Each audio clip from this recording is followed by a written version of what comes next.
حدیث مبارک حضرت محمد صلی اللہ علیہ وآلہ وسلم نے فرمایا، مسکرا کر ملنا صدقہ ہے۔ دوپہر کا وقت تھا، علی اور سارہ اسکول سے تھکے ہوئے واپس آئے۔ گھر آ کر انہوں نے اپنی دادی کو باغ میں بیٹھے مسکراتے ہوئے دیکھا۔ ادھر آؤ میرے پیارے بچوں، دادی جان نے محبت سے بلایا۔ آج میں آپ کو ہمارے پیارے نبی حضرت محمد صلی اللہ علیہ وآلہ وسلم کی ایک خوبصورت حدیث سناتی ہوں۔ آپ صلی اللہ علیہ وآلہ وسلم نے فرمایا، مسکرا کر ملنا صدقہ ہے۔ علی نے سوچتے ہوئے پوچھا، دادی جان یہ کیسے ہو سکتا ہے کہ کسی کو مسکرا کر دیکھنا صدقہ ہو؟ دادی جان نے شفقت سے سمجھایا، مسکرانا ایک چھوٹا عمل لگتا ہے، لیکن یہ دوسروں کے دلوں میں خوشی پیدا کرتا ہے۔ جب کوئی اداس ہو یا فکر مند ہو تو ایک مسکراہٹ اسے محبت کا احساس دلاتی ہے۔ یہ عمل کچھ خرچ نہیں کرتا، لیکن دوسروں کو سکون دیتا ہے۔ چلو میں اس پر ایک کہانی سناتی ہوں، بلال اور مسکراہٹ کی کہانی۔ ایک مصروف محلے میں بلال نامی ایک لڑکا رہتا تھا جو ہر وقت خوش مزاج اور مسکراتا رہتا تھا۔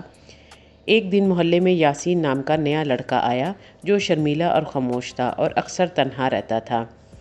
بلال نے یاسین کو اکیلا دیکھا تو اس کے پاس گیا اور مسکرا کر کہا، السلام علیکم یاسین، میرا نام بلال ہے، کیا تم ہمارے ساتھ کھیلنا چاہو گے؟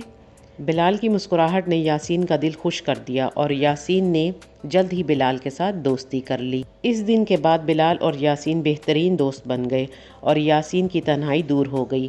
بلال کی ایک مسکراہٹ نے یاسین کی زندگی کو خوشیوں سے بھر دیا۔ کہانی سن کر علی اور سارہ کے چہرے خوشی سے چمکنے لگے۔ علی نے کہا، دادی جان میں بلال کی طرح ہر ایک سے مسکرا کر ملوں گا۔ سارہ نے کہا، اور میں بھی۔ یہ بالکل مفت ہے، لیکن اس سے کسی کا دن بن سکتا ہے۔ دادی جان نے ان کو گلے لگایا اور کہا، یہی تو ہمارے نبی صلی اللہ علیہ وآلہ وسلم کی تعلیمات ہے۔ میرے بچوں، صدقہ صرف پیسے کا نہیں ہوتا، ایک مسکراہٹ بھی صدقہ ہے۔ کہانی کا سبق، یہ کہانی ہمیں سکھاتی ہے کہ دوسروں کے ساتھ خوش مزاجی سے پیش آنا بھی ایک نیکی ہے، اور نبی کریم صلی اللہ علیہ وآلہ وسلم کی تعلیمات کے مطابق مسکراہٹ جیسے چھوٹے عمل بھی اللہ کے نزدیک انعام کا باعث ہیں، اور یہ عمل دوسروں کو خوش کر دیتا ہے۔ اگر آپ کو آج کی کہانی اچھی لگے، چینل کو لائک، سبسکرائب اور شیئر کیجیے تاکہ اسی طرح اچھی کہانیاں آپ کو مل سکیں۔ آپ سب کے دیکھنے کا بہت شکریہ۔